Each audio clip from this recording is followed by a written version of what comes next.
Proverbe 29. L'homme qui mérite des reproches et qui se montre réfractaire sera brisé tout d'un coup, sans remède. Quand les justes se multiplient, le peuple est dans la joie. Quand le méchant domine, le peuple gémit. L'homme qui aime la sagesse réjouit son père, mais celui qui fréquente des prostituées gaspille sa fortune. Un roi affermit son pays par le droit, mais celui qui multiplie les impôts le ruine. L'homme qui flatte son prochain pose un piège sous ses pas. La transgression de l'homme méchant tend un piège, mais le juste triomphe et se réjouit. Le juste connaît la cause des plus faibles, tandis que le méchant ne comprend pas la connaissance. Des moqueurs enflamment une ville, tandis que des sages calment la colère. Si un homme sage entre en procès avec un fou, il aura beau se fâcher ou rire, la paix n'aura jamais lieu. Les hommes sanguinaires détestent l'homme intègre, tandis que les hommes droits protègent sa vie. L'homme stupide affiche toute sa passion, tandis que le sage y met un frein. Quand celui qui domine prête attention aux paroles mensongères, tous ses serviteurs sont méchants. Le pauvre et l'oppresseur se rencontrent, c'est l'Éternel qui éclaire la vue de l'un et de l'autre. Un roi qui juge les faibles en toute vérité aura son trône affermi pour toujours. Le bâton et le reproche procurent la sagesse, tandis que l'enfant livré à lui-même fait honte à sa mère. Quand les méchants prolifèrent, le péché prolifère, mais les justes verront leur chute. Corrige ton fils et il te laissera en repos, il fera tes délices. Quand il n'y a pas de révélation, le peuple ne connaît aucune retenue, mais s'il respecte la loi, il est heureux. Ce n'est pas par des paroles qu'on corrige un esclave, même s'il comprend, il n'obéit pas. Si tu vois un homme parler sans réfléchir, il y a plus à attendre d'un homme stupide que de lui. Si on gâte un esclave dès l'enfance, il finit par se prendre pour un fils. Le colérique pousse au conflit. L'homme plein de fureur commet beaucoup de transgressions. L'orgueil d'un homme le conduira à l'humiliation, mais celui qui est humble d'esprit obtiendra la gloire. Celui qui partage avec un voleur se déteste lui-même. Il entend bien la malédiction, mais il n'avoue pas. C'est un piège que de trembler devant les hommes, mais se confier en l'Éternel procure la sécurité.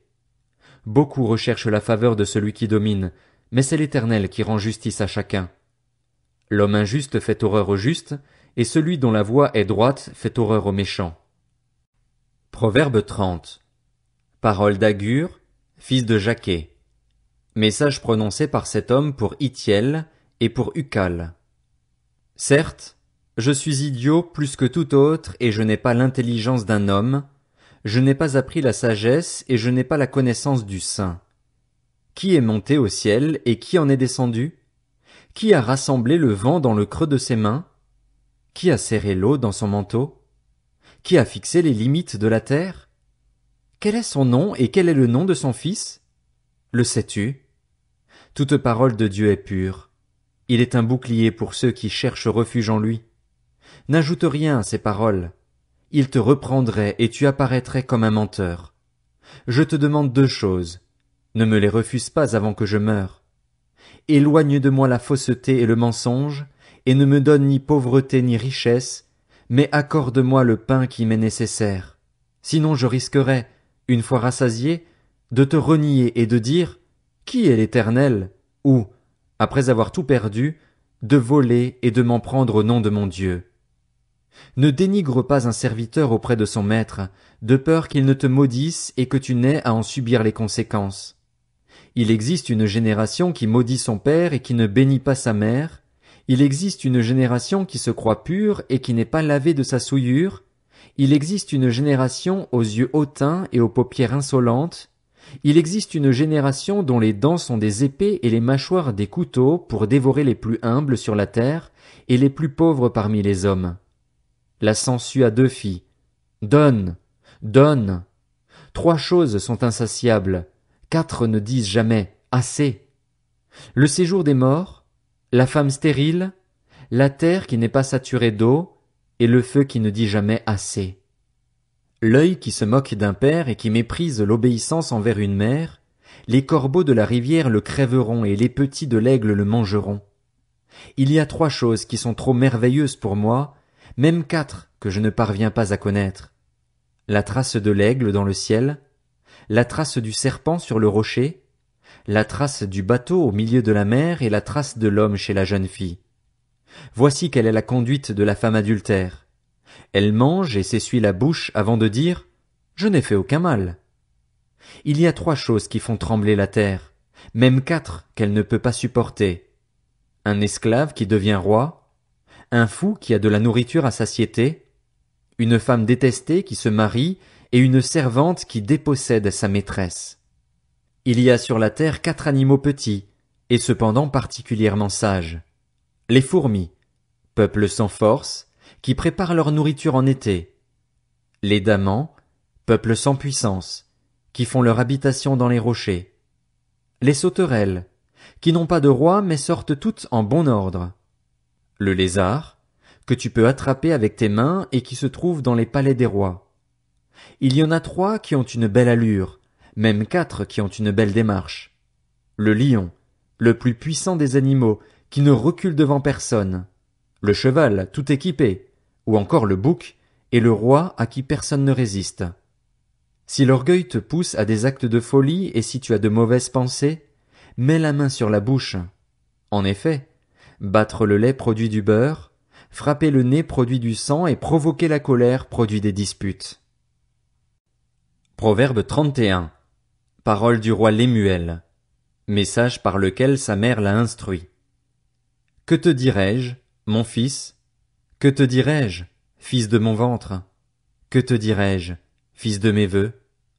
Ne livre pas ta force aux femmes, ni tes voix à celles qui causent la perte des rois. Ce n'est pas au roi, Lémuel, ce n'est pas au roi de boire du vin, ni au prince de rechercher des boissons fortes. En effet, en buvant, il pourrait oublier les lois et porter atteinte à la cause des plus malheureux. Donner des liqueurs fortes à celui qui va mourir, du vin à celui qui est rempli d'amertume, qu'il boive et oublie ainsi sa pauvreté, qu'il ne se souvienne plus de sa peine. Ouvre ta bouche pour celui qui ne peut pas s'exprimer, pour la cause de tous les délaissés. Ouvre ta bouche, juge avec justice et défends le malheureux et le pauvre. Qui trouvera une femme de valeur? Elle vaut bien plus que des perles. Le cœur de son mari a confiance en elle, et c'est tout bénéfice pour lui. Elle lui fait du bien, et non du mal, tous les jours de sa vie. Elle se procure de la laine et du lin et travaille d'une main joyeuse. Pareille à un navire marchand, elle rapporte ses provisions de loin. Elle se lève alors qu'il fait encore nuit, et elle donne la nourriture à sa famille et ses ordres à ses servantes. Elle pense à un champ, et elle l'achète. Avec le fruit de son travail, elle plante une vigne. Avec la force en guise de ceinture, elle affermit ses bras. Elle constate que ce qu'elle gagne est bon. Sa lampe ne s'éteint pas pendant la nuit. Elle file elle-même la laine. Elle tisse elle-même les habits. Elle ouvre ses bras aux malheureux. Elle tend la main aux pauvres. Elle ne redoute pas la neige pour sa famille, car chacun y est habillé de cramoisi. Elle se fait des couvertures. Elle a des habits en fin lin et en pourpre. Son mari est reconnu aux portes de la ville, lorsqu'il siège avec les anciens du pays. Elle fait des chemises et les vend, et elle livre des ceintures aux marchands. La force et l'honneur, voilà ce qui l'habille. Elle rit en pensant à l'avenir. Elle ouvre la bouche avec sagesse et un enseignement plein de bonté est sur sa langue. Elle veille à la bonne marche de sa maison, elle ne mange pas le pain de la paresse. Ses fils se lèvent et la disent heureuse, son mari aussi, et ils chantent ses louanges. Bien des femmes font preuve de valeur, mais toi, tu leur es à toute supérieure. La grâce est trompeuse et la beauté est illusoire. C'est de la femme qui craint l'Éternel qu'on chantera les louanges. Donnez-lui du fruit de son travail et qu'aux portes de la ville ses œuvres fassent son éloge. Ecclésiaste, chapitre 1. Parole de l'Ecclésiaste, fils de David, roi à Jérusalem. Comble de l'inconsistance, dit l'Ecclésiaste, comble de l'inconsistance, tout n'est que fumée. Quel avantage l'homme retire-t-il de toute la peine qu'il se donne sous le soleil? Une génération s'en va, une autre arrive et la terre est toujours là. Le soleil se lève, le soleil se couche, il soupire après l'endroit d'où il se lève de nouveau. Le vent se dirige vers le sud, tourne vers le nord, puis il tourne encore et reprend les mêmes circuits. Tous les fleuves vont à la mer, mais la mer n'est pas remplie et ils continuent d'aller vers leur destination. Tout est en mouvement, plus qu'on ne peut le dire. L'œil ne sera jamais rassasié de voir et l'oreille ne sera jamais remplie au point de ne plus pouvoir écouter. Ce qui a existé, c'est ce qui existera, et ce qui s'est fait, c'est ce qui se fera. Il n'y a rien de nouveau sous le soleil. Si l'on dit à propos de quelque chose, regarde ceci, c'est nouveau. En réalité, cela existait déjà dans les siècles précédents. On ne se souvient pas de ce qui est ancien, et ce qui arrivera par la suite ne laissera pas de souvenir chez ceux qui vivront plus tard.